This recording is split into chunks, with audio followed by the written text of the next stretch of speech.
نحمده ونصلي على رسوله الكريم أما بعد فأعوذ بالله من الشيطان الرجيم بسم الله الرحمن الرحيم بأيدي سفرة كرام بررة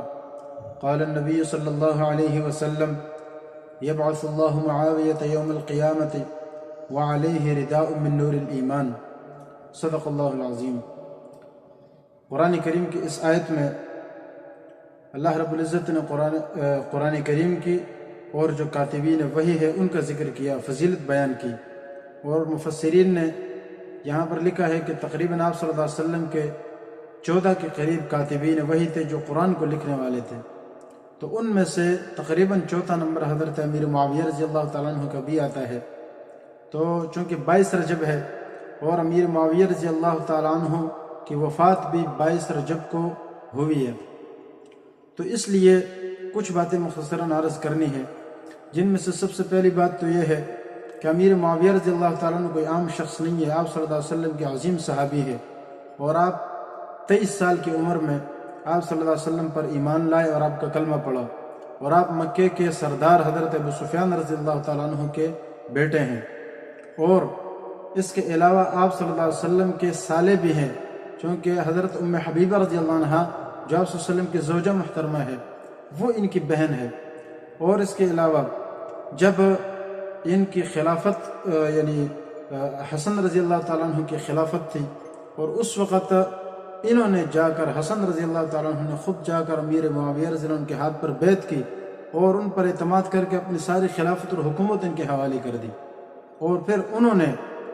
مشہور ہے کہ حضرت عمر رضی اللہ عنہ کے زمانے میں اسلام 22 لاکھ مربع میل تک پہنچا، لیکن ان کی جو حکومت تھی وہ اس سے بھی زیادہ دنیا کے دور اندیش علاقوں میں پہنچ گیا، بہت سارے علاقوں میں انہی کے ذریعے سے اسلام دنیا کے کونے کونے تک پہنچا، حتیٰ کہ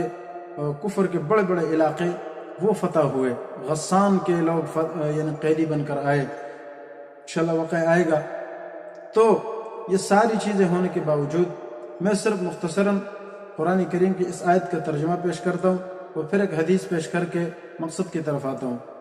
تو اب چونکہ کاتبین وحی میں سے ہیں، وہ اس آیت سے ثابت ہے، سورہ عبس کی یہ آیت ہے کہ اللہ تعالیٰ فرماتے ہیں کہ قرآن کریم یہ یعنی جو فی صحف مکرمہ، یہ ایسے صحیفوں میں ہے جو مکرمہ معزز ہے، مرفوعہ بلند برتر ہے، مطہرہ پاکیزہ ہے، بِأَيْدِي سَفَرَةٍ، اور یہ ایسے ہاتھوں میں ہے کہ جو روشن ہے، یعنی ایسے لکھنے والے کے ہاتھوں میں ہے جو کہ روشن ہے، یعنی ان کے ہاتھ روشن ہے، وہ شخص روشن ہے، کاتبین روشن ہے، مرفوع بِأَيْدِي سَفَرَةٍ كِرَامٍ بَرَرَةٍ، عزت والے ہیں اور بزرگ برتر ہے، ایسے شخص کے ہاتھوں میں ہے، تو اس سے ان کی فضیلت بھی ثابت ہوتی ہے۔ اور اسی طرح جیسے میں نے حدیث پڑھی ہے کہ کنز العمال کی حدیث ہے، نبی صلی اللہ علیہ وسلم فرماتے ہیں کہ اللہ تعالیٰ قیامت کے دن معاویہ رضی اللہ تعالیٰ عنہ کو اس حالت میں اٹھائیں گے کہ وَعَلَيْهِ رِدَاءٌ مِّن نُّورِ الْإِيمَانِ، کہ انہوں نے جو ان پر ایمان کے نور کی چادر ہوگی، اس حالت میں وہ آئیں گے۔ اور دوسری حدیث میں آتا ہے کہ جب رسول اللہ صلی اللہ علیہ وسلم کے زمانے میں غسان کا ایک بادشاہ آپ سے ملنے کے لیے آیا اور کہا کہ یا رسول اللہ میں صرف آپ سے ملاقات کے لیے آیا تھا، تو پھر جب واپس جانے لگا تو کچھ تحائف کا انہوں نے کہا کہ آپ قبول کریں گے، تو آپ صلی اللہ علیہ وسلم نے کہا ضرور قبول کریں گے، اور کہا کہ اب وہ تو تقریباً 6 میل دور ہے، تو آپ میرے ساتھ کسی خادم کو بھیجیں تاکہ وہ ہم لے آئے اور آپ کو دے دیں۔ تو اس وقت جو آپ کے خادم تھے زید بن حارثہ رضی اللہ عنہ، حضرت انس رضی اللہ عنہ، وہ اس موقع پر موجود نہیں تھے، تو اس لیے آپ نے حضرت امیر معاویہ رضی اللہ عنہ کو کہا کہ آپ جائیں۔ تو فرماتے ہیں کہ یہ آپ صلی اللہ علیہ وسلم کا حکم سننا ہی تھا کہ آپ جوتے بھی چھوڑ کر اسی حالت میں نکل گئے اور غسان کے بادشاہ کے ساتھ وہ سواری پر بیٹھے، اور عرب کی کڑک دھوپ میں، سخت گرمی میں اور پتھریلی زمین پر اسی طرح چلتے چلتے سخت گرمی میں آپ کو بڑی تکلیف ہوتی، آپ نے فرمایا کہ بھئی مجھے بھی اس اونٹ پر سواری پر سوار ہونے دو۔ انہوں نے کہا میں بادشاہ ہوں، میں ایسا نہیں کر سکتا۔ تو پھر انہوں نے کہا کہ چلو آپ پھر اپنے جوتے مجھے دے دیں تاکہ میں چلوں۔ انہوں نے کہا نہیں، میں آپ کو جوتے بھی اپنے نہیں دے سکتا۔ 6 میل تک یہ صحابی اسی حالت میں پیدل سخت گرمی میں وہاں چلے، اور وہاں سے سامان اٹھا کر واپس آپ صلی اللہ علیہ وسلم کی خدمت میں جب پیش کیا تو تقریباً بہت دیر ہو چکی تھی، شام کا وقت ہو چکا تھا۔ تو آپ صلی اللہ علیہ وسلم نے پوچھا کہ معاویہ کہاں چلے گئے تھے؟ تو انہوں نے سارا قصہ جب بیان کیا تو آپ صلی اللہ علیہ وسلم بڑے خوش ہوئے اور آپ نے ان کو ایک دعا دی، مشہور دعا ہے، حدیث میں موجود ہے، یہ ابن ماجہ کی روایت ہے۔ آپ نے فرمایا احلم من امتی معاویہ، کہ میرے امت میں سب سے حوصلے والا شخص اگر دیکھنا ہے تو حضرت امیر معاویہ رضی اللہ تعالیٰ عنہ ہے۔ امیر معاویہ رضی اللہ تعالیٰ عنہ کے دور حکومت میں شام اور دیگر علاقے فتح ہوئے، خراسان فتح ہوا، شام جیسے علاقے یہ سارے فتح ہوئے۔ افریقہ کے جزیروں میں بھی آپ